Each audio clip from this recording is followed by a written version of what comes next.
Bonjour et bienvenue à tous. Mais maintenant, la question qu'on se pose, quel est le président qui sera liquidé? Quel est le président? Parce que les services de renseignement de la CIA, parce que la CIA, je vais vous dire comment la CIA fonctionne. Beaucoup de gens ne savent pas trop comment la CIA fonctionne.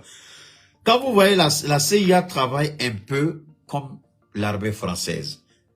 Avant de commencer, n'oubliez pas de vous abonner et d'activer la cloche de notification pour ne rater aucune de nos prochaines vidéos. C'est parti. L'armée française, il y a un département qu'on appelle la Légion étrangère.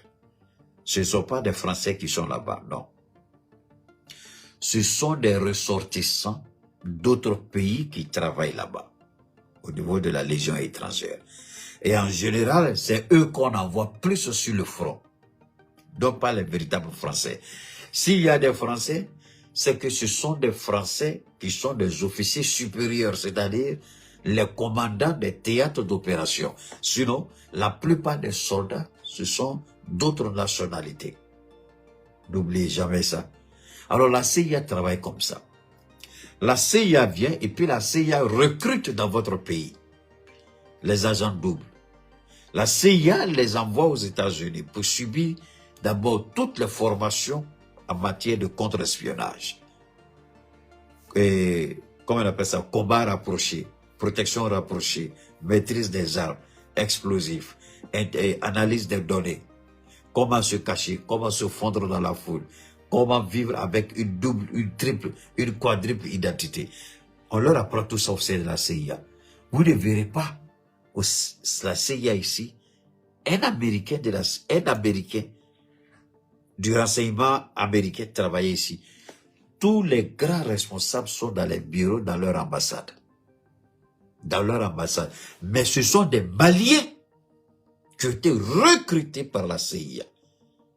Je le dis aujourd'hui parce que ce que je sens, souvent quand je vois les gens, quand Alain Foucault dit un petit propos, tout le monde va dire, ah, le monde n'a jamais, arrêtez tranquille de vous blaguer, le monde n'a jamais vu. Si vous n'avez jamais entendu, dites on n'a pas entendu. Qu'est-ce qu'Alain Foucault vous a dit que vous n'avez pas déjà entendu dans la tête? Si vous ne connaissez pas, ou bien vous êtes complexé, taisez-vous. Ne m'envoyez pas ces gens de conneries là. Et je vois ça très souvent, on vous envoie des bêtises à votre boîte. Excusez-moi, je dis c'est des bêtises. Quand vous regardez ma tête là, c'est une petite tête pour vous. Je respecte Alain, c'est mon frère, je le respecte avec l'expérience.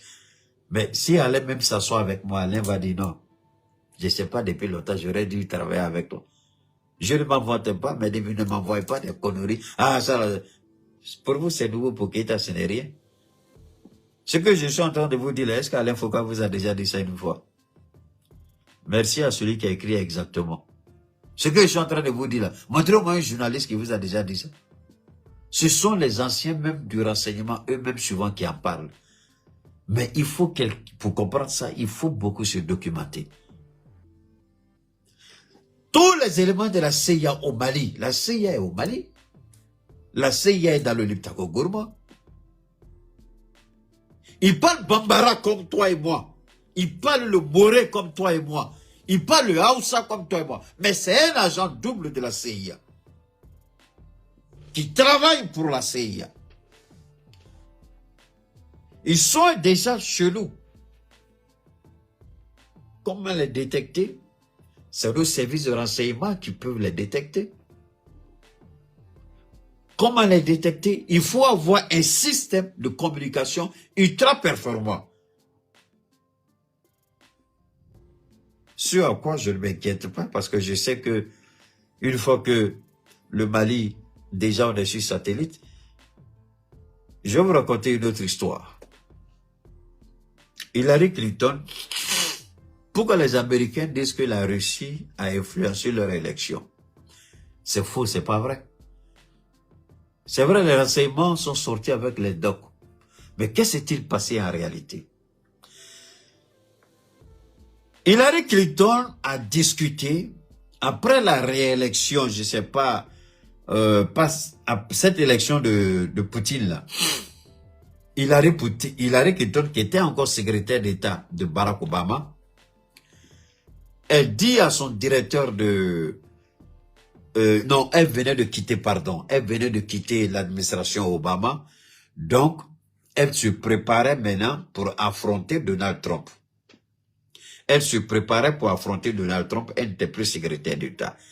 Donc, elle dit avec son directeur de campagne pendant 10 minutes, j'ai eu le doc, j'ai eu l'information. Pendant les 10 minutes, Hillary Clinton insulte copieusement Vladimir Poutine. Et le FSB avait intercepté la communication pendant 10 minutes. Elle a insulté proprement Vladimir Poutine, qui n'a pas parlé, qui n'a pas publié, qui s'est tué. Maintenant, il y a un service de contre-espionnage russe qui, à l'époque, était piloté par Prigojine, avant que Prigojine ne crée, comme on appelle, Wagner. C'est Prigojine qui était le directeur de ce centre de renseignement du contre-espionnage. Donc, Poutine le met au travail. Il faut intercepter toute la communication aux États-Unis. Et Prigojine arrive à intercepter une autre communication d'Hillary Clinton, où Hillary Clinton est en train d'insulter les démocrates américains, ses électeurs. Elle se donnait à cœur joie, surtout les latinos et les noirs. Elle les a insultés copieusement. Quand Prigojine, paix à son âme, informe Poutine, Poutine dit voilà le pain béni que j'attendais. C'est ce qui explique la montée fulgurante de Prigojine auprès de Poutine. Et ce n'est pas Poutine qui a assassiné Prigojine, je vous le dis, c'est la CIA, le M16 ou le M6. C'est eux qui ont déposé un explosif à l'intérieur de l'avion. Ils ont voulu faire porter le chapeau à Poutine, mais après les enquêtes ont montré l'avion a explosé en l'air. C'est la CIA qui a fait ça. La CIA est impliquée dans l'assassinat de Prigojine. Ça, je vous le dis avec certitude, parce que j'ai la preuve. Je n'ai pas voulu partager la preuve, mais je l'ai laissé comme ça. Poutine lui-même, il a la preuve. Donc, l'entretien de Hillary Clinton, que s'est-il passé? Maintenant, Poutine maintenant, il crée des comptes et puis ils envoient l'entretien de Hillary Clinton à 155 millions d'Américains. Est-ce que vous avez compris le chiffre? Ils ont envoyé à 155 millions d'Américains, ils ont envoyé dans leur boîte ce que Hillary Clinton disait des Américains, de ses électeurs. Donc la Russie a envoyé. Quand ils ont dit la Russie a influencé leur vote là, c'est à cause de ça. C'est à cause de ça. Donc ils ont envoyé les 155. Ils ont envoyé le message à 155 millions d'Américains. Voilà comment Hillary Clinton est tombé. Voilà comment Poutine. Poutine, c'est quelqu'un qui ne se fâche pas comme ça. Il prend son temps, il regarde avant de frapper. Et Poutine les a frappés. Alors aujourd'hui, on regarde au Mali, le capitaine, on veut le faire tomber. Il y a un autre discours, pardon, un autre entretien, je ne vais pas tout vous montrer, je ne vais pas vous montrer aujourd'hui, c'est tellement prochainement, l'entretien du général qui a dit des choses très graves sur la France. Il a fait l'entretien, je crois, hier ou avant-hier. J'ai eu ça aujourd'hui. Et j'ai eu ça depuis hier, ça frôlait. Il a fait ça hier, j'ai eu ça hier.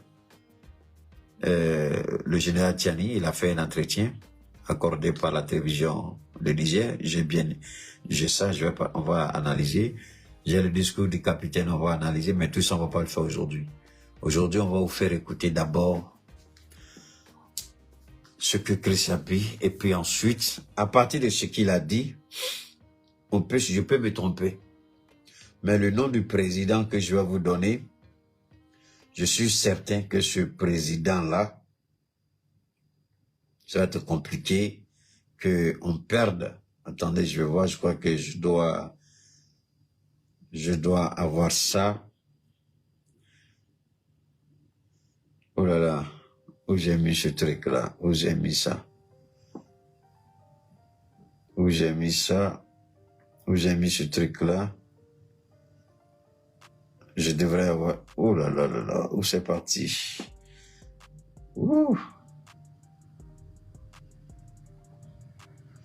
Où j'ai mis ça? Continuez de faire monter le mercure, je vous en prie.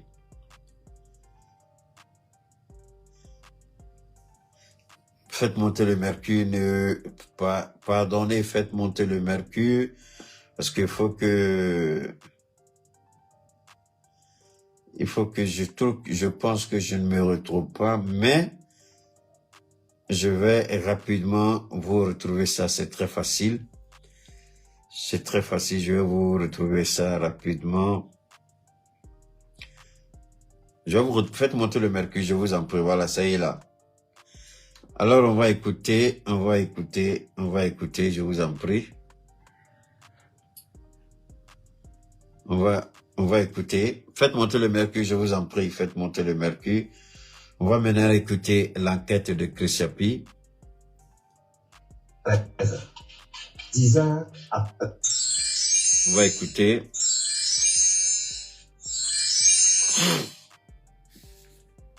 Un plan à la Prigogine se trame au Sahel.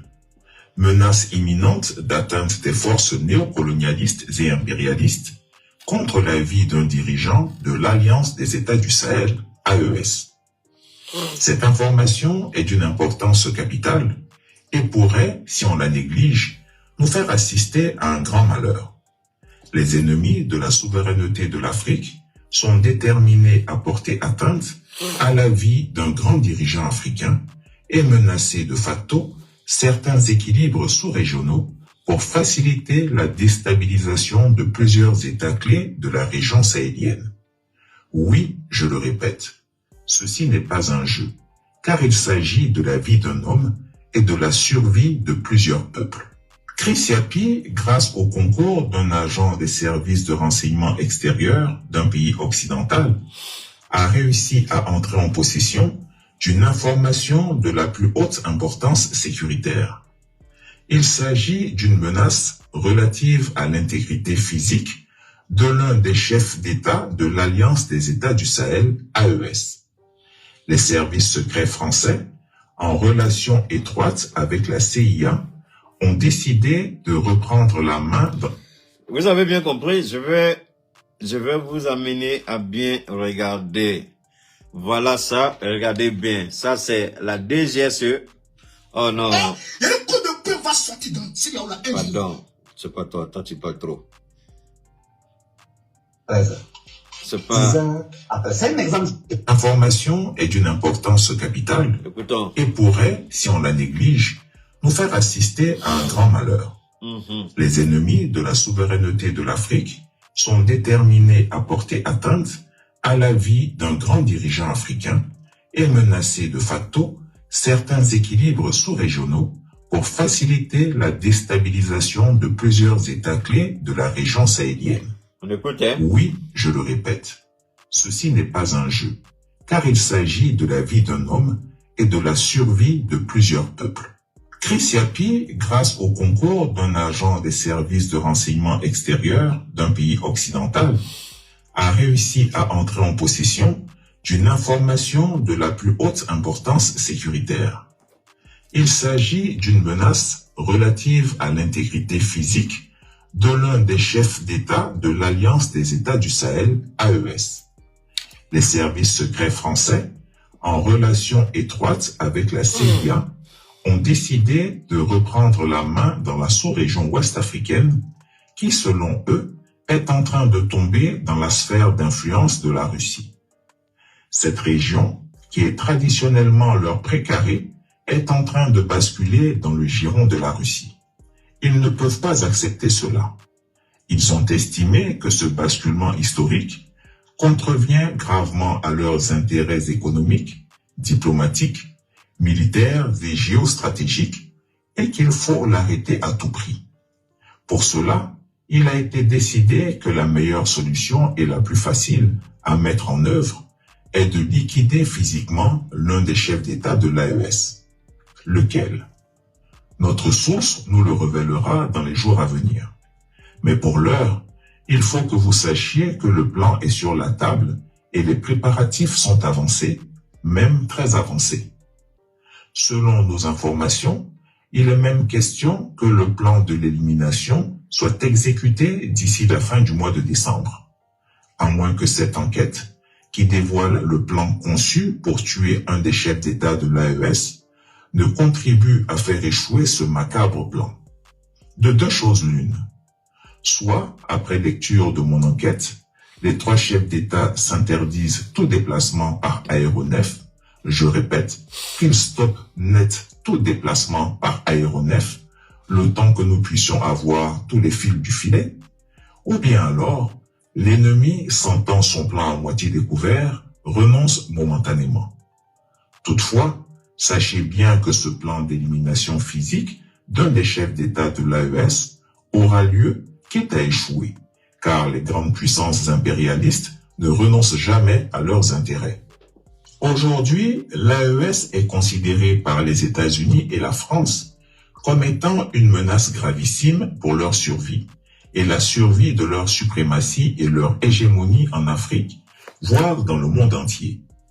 Il faut savoir que le scénario d'une intervention militaire a été jugé très risqué, car les États africains sont traversés par un nationalisme farouche qui peut conduire les populations à se battre jusqu'au dernier pour contrer l'occupant. De plus, la présence d'officiers instructeurs et de nouveaux équipements fournis par la Russie à ces États rend l'opération hautement risquée. Les néocolonialistes et les impérialistes ont tout naturellement opté pour la lâcheté absolue, leur spécialité. Le plan finalement adopté est celui qui a été utilisé par les mêmes pour éliminer Evgeny Prigojine, le fondateur de la milice Wagner en Russie. Le plan adopté consiste à placer un engin explosif à bord d'un avion ou d'un hélicoptère que le chef d'État visé empruntera et que l'on fera détonner en plein vol pour provoquer une explosion mortelle ou un crash de l'appareil que l'on imputerait à un défaut d'entretien ou à la vétusté de l'aéronef. Ce plan, bien que risqué, est considéré comme moins périlleux qu'une intervention militaire directe. Pour comprendre le contexte de ce plan, il convient de rappeler l'élimination d'Evgeny Prigojine, fondateur du groupe mercenaire Wagner, impliqué dans des opérations militaires en Ukraine, en Syrie et en Afrique. Le 23 août 2023, l'avion transportant... Je voudrais d'abord remercier un de nos abonnés. S'il n'est pas abonné, en tout cas, je voudrais l'encourager à le faire. Au niveau niveau de YouTube, merci infiniment. Abonnez-vous à ma page YouTube Keita Cheikh-Oumar. Et n'oubliez pas de nous apporter votre soutien par les notifications et de partager sur toutes les plateformes des réseaux sociaux. Keita Cheikh-Oumar, YouTube. Merci infiniment au niveau de Facebook. La page c'est Cheikh-Oumar Keita. Allez vous abonner massivement sur ma page et partager sur toutes les plateformes des réseaux sociaux. Il y a 2 personnes que je ne néglige pas les autres, mais c'est ce que je vois. MQ24, je crois, merci, et 224, MQ224, merci infiniment pour le travail extraordinaire que tu fais, les reprises magistrales que tu fais, sans oublier le jeune conscient qui se bat au mieux pour le président Gbagbo. Merci pour tous ceux qui me donnent des étoiles. Mais je voudrais particulièrement dire merci à mon jeune frère Ibrahim Koulibaly. Raison pour, voilà le commentaire qu'il a écrit, raison pour laquelle la CEDEAO a levé les sanctions de voyage du gouvernement Assimi. Merci à mon jeune frère Ibrahim. Je voulais franchement lui dire merci d'abord. Cela coïncide avec les enquêtes de Chris Yapi. Ce n'est pas seulement le gouvernement du Mali qu'on a levé les sanctions de voyage. On a levé pratiquement les sanctions de voyage pour tous les membres du gouvernement, aussi bien au Niger qu'au Burkina. Donc, l'enquête de Chris Yapi vaut son pesant d'or. Si on lève les sanctions, alors que ce qui tue le peuple du Niger, ce ne sont pas les voyages, qu'il y ait sanctions d'interdiction de voyage ou pas, est-ce qu'Assimi n'est pas allé en Russie? Est-ce que le capitaine Traoré n'est pas allé en Russie? Est-ce que le président Tiani n'est pas allé au Togo? Est-ce qu'il n'est pas venu au Mali? Est-ce qu'il n'est pas allé au Burkina Faso? S'il décide d'aller en Russie, qui va lui barrer la route? Donc, en réalité, la levée des sanctions de voyage, ça sert à quoi? Ça répond tout simplement à l'inquiétude que nous avons tous. L'enquête de Chris Yapi. Faire exploser un de nos aéronefs transportant un de nos présidents pour attribuer cela à un manque d'entretien. Je voudrais dire tout simplement que l'enquête ici vaut son pesant d'or. L'enquête fait au total 19 minutes. J'ai fait passer à peu près 5 minutes. Donc vous pouvez retrouver l'intégralité. Vous tapez tout simplement Chris Yapi TV, New TV. Il y a un autre faux compte Chris Yapi, je ne parle pas de ça. Hein. Il y a un autre gars qui a créé un autre faux compte Chris Yapi avec le même profil, hein, avec la même photo de profil, c'est pas ça. Je parle de Chris Yapi. N'oubliez pas de vous abonner et d'activer la cloche de notification pour rester informé de nos prochaines vidéos. Restez à l'écoute pour les développements passionnants à venir.